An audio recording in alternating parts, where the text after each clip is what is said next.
friends, I'm Dr. Ankita Singh Chakoria, PhD in Biotechnology. Also, I have qualified CSI and NGR with All India rank 103.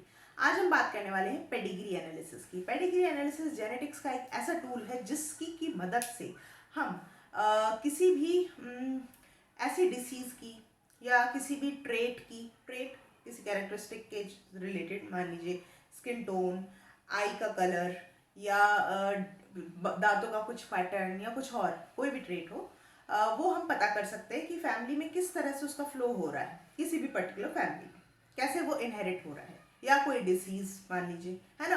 जैसे मान लीजिए अचानक से किसी बच्चे को थैलेसीमिया हो जाता है, पता चलता है उसका बर्थ हुआ है, 5-6 महीने बाद पता चलता है कि अरे इसको तो थैलेसीमिया हो रहा है। तो फिर उस केस में क्या करते हैं, जैसे डॉक्टर के पास जाएंगे, डॉक्टर ना पूरी हिस्ट्री लिखने बैठ जाते हैं। क्या बच्चे के माता पिता को थैलेसीमिया है, क्या दादा को था या किसी चाचा को है, या फिर मदर की तरफ नाना नानी मामा मामी बुआ, मतलब किसी को भी है क्या नहीं। ये सब जब इस तरह से पूरा चार्ट बना के डॉक्टर एनालाइज करते हैं या साइंटिस्ट एनालाइज करते हैं, तो उसको हम कहते हैं पेडिग्री एनालिसिस। क्यों? क्योंकि एक किसी भी ट्रेट को लेके पूरी जनरेशन का, किसी भी फैमिली की जनरेशन टू जनरेशन, मतलब सारे एंसेस्टर्स का पता करना, जीनोटाइप क्या रहा था या क्या क्या नहीं था, फिनोटाइप या जीनोटाइप, तो उस केस को हम, उस ऐसे स्टडी को हम कहते हैं पेडिग्री एनालिसिस। सो डेफिनेशन कुछ इस तरह से बनती है कि pedigree analysis is a chart that display members of same family in different generation with respect to a particular genetic trait। ठीक है। पेडिग्री खुद का, इस शब्द पेडिग्री का मतलब होता है जेनियोलॉजी, ऑफ कोर्स जैसे कि नाम से ही पता चल रहा है कि जीन की स्टडी, एंसेस्ट्री, जेनियोलॉजिकल ट्री, मतलब पूरे फैमिली का जीन का जीनोटाइप क्या रहा हो तो जेनियोलॉजिकल ट्री या ओरिजिन। ठीक है, ये पेडिग्री का मतलब होता है। अब पेडिग्री में ना देखिए, अभी तक हमने देखा कि मेल और फीमेल को इस तरह की कुछ सिंबल से रिप्रेजेंट करती हैं, जो बीच में बनाया था ना मैंने। देखिए, ये होता है मेल, ये होती है फीमेल, ये अभी तक हमने पढ़ा था। बट पेडिग्री एनालिसिस में ये सिंबल नहीं चलते। पेडिग्री एनालिसिस में फीमेल को गोल गोल बना दिया है, क्योंकि फीमेल्स क्या होती है, मोटी होती है, तो एक सर्कुलर सा शेप दिखने लगता है। अगर कोई फीमेल मोटी होती है तो कैसी लगती है, बिल्कुल मटके जैसी दिखने लगती है ना, तो इसलिए सर्कुलर शेप दे दिया। एंड मेल का दिया है स्क्वायर शेप। अब ये स्क्वायर को आप अपना फंडा बना लीजिएगा कि क्यों स्क्वायर शेप है, सोचिएगा। ठीक है, तो ये तो हो गई हमारी फीमेल, ये हो गया मेल। जब इनकी मेटिंग होती है या जब इनकी शादी होती है और इनसे जब बच्चे पैदा होते हैं, तो जब शादी वाला सिंबल के लिए ना एक बॉन्ड बना देते हैं इनके बीच में कि ये बॉन्ड आपके बीच में बन गया। ठीक है, या दैट मीन्स इनकी मेटिंग हुई है और अब इनसे नेक्स्ट जनरेशन आएगी। तो अगर नेक्स्ट जनरेशन को जब भी इस तरह का चार्ट देखो ना, तो हमेशा लेफ्ट साइड से पढ़ना शुरू करना कि अच्छा, पहला संतान इनकी बेटी हुई होगी, दूसरी संतान भी बेटी हुई होगी, और तीसरा जो है वो नालायक बेटा पैदा हुआ है। ठीक है, तो बेटा पैदा हुआ है, तो इस तरह से ये 3 बालक हुए इनसे। ठीक है, और ये जनरेशन को दिखाने का तरीका होता है ना। अब अगर हम बात करें क्यों कि पेडिग्री एनालिसिस किसके संदर्भ में होती है, या तो किसी ट्रेट या फिर किसी डिसीज, है ना। तो डिसीज के केस में क्या हो सकता है कि पेरेंट या इंडिविजुअल जो भी मेल फीमेल है, they can be carrier, that means heterozygous condition है, और they can be the disease person, affected person हो सकते हैं। तो उस केस में अगर वो कैरियर है तो इस तरह से दिखाएंगे हम, लेकिन अगर वो डिसीज्ड है तो उनको कंप्लीटली ब्लैक कर देंगे, दे आर डिसीज्ड। जबकि हाफ ब्लैक यानी कि हाफ शेडेड मतलब होता है कैरियर। ठीक है, now these disease can be of 2 type. Autosomal chromosome से रिलेटेड अगर है तो ऑटोसोमल डिसीज कहलाएंगे, अगर सेक्स लिंक क्रोमोसोम से रिलेटेड है तो सेक्स लिंक डिसीज कहलाते हैं। तो इस सेक्स लिंक डिसीज के जो कैरियर होते हैं उसको हम इस तरह से रिप्रेजेंट करते हैं, या तो मतलब सर्कल के बीच में एक डॉट। ठीक है, so these are the symbol that we use in the pedigree analysis. एक और इम्पॉर्टेंट सिंबल है ये।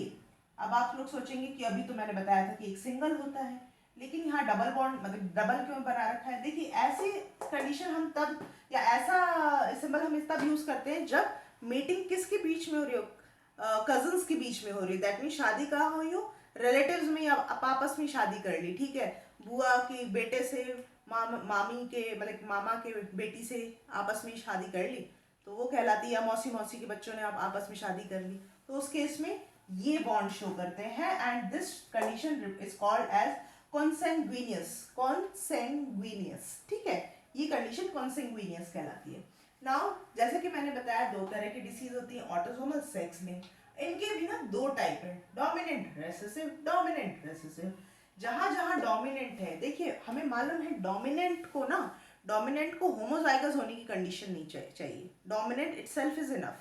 अगर उसके साथ में कोई रिसेसिव भी आ गया है ना तो डोमिनेंट फिर भी अपना कमाल कर जाता है, उसको नहीं चाहिए कि ये डोमिनेंट और ये डोमिनेंट दोनों ही है। रिसेसिव के साथ भी वो अपना अपना इतना हावी होता है कि वो काम कर देता है। तो डोमिनेंट चाहे यहाँ हो चाहे यहाँ हो, हेट्रोजाइगस कंडीशन में भी वो डिसीज करवाएगा ही करवाएगा। It do not require the condition to get homozygous condition. दोनों ही अलील डोमिनेंट और खराब वाले हों वो जरूरत नहीं है, अकेला ही संभाल सकता है, चाहे वो कंडीशन ये हो चाहे ये हो। इससे रिलेटेड एक खासियत है कि पेरेंट में ना डिसीज दिखती है, होती हुई दिखती है, बट चिल्ड्रन मे और may not get affected.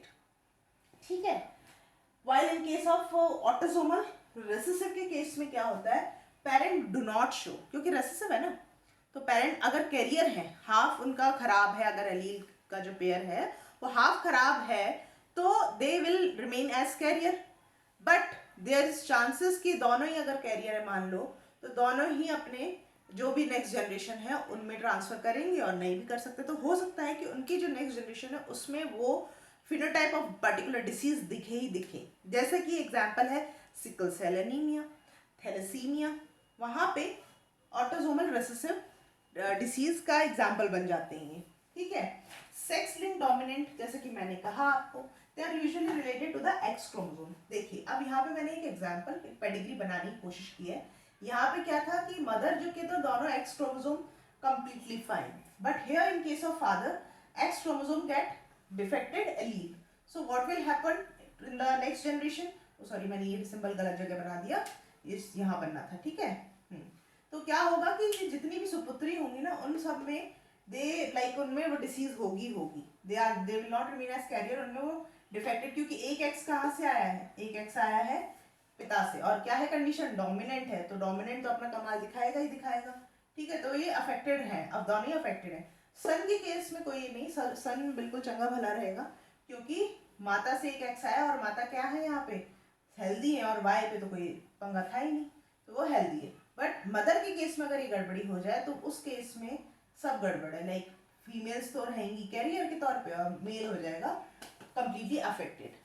Recessive के केस में ना क्रिस क्रॉस कहलाते हैं। क्रिस क्रॉस इसलिए कहते हैं क्योंकि मान लीजिए यहाँ पे ना रेसेसिव कंडीशन रिक्वायर्ड होती है कि मतलब होमोजाइगस कंडीशन, क्योंकि नाम ही क्या रेसेसिव, दोनों रेसेसिव जब मिलेंगे तभी कुछ डिसीज कर पाएंगे।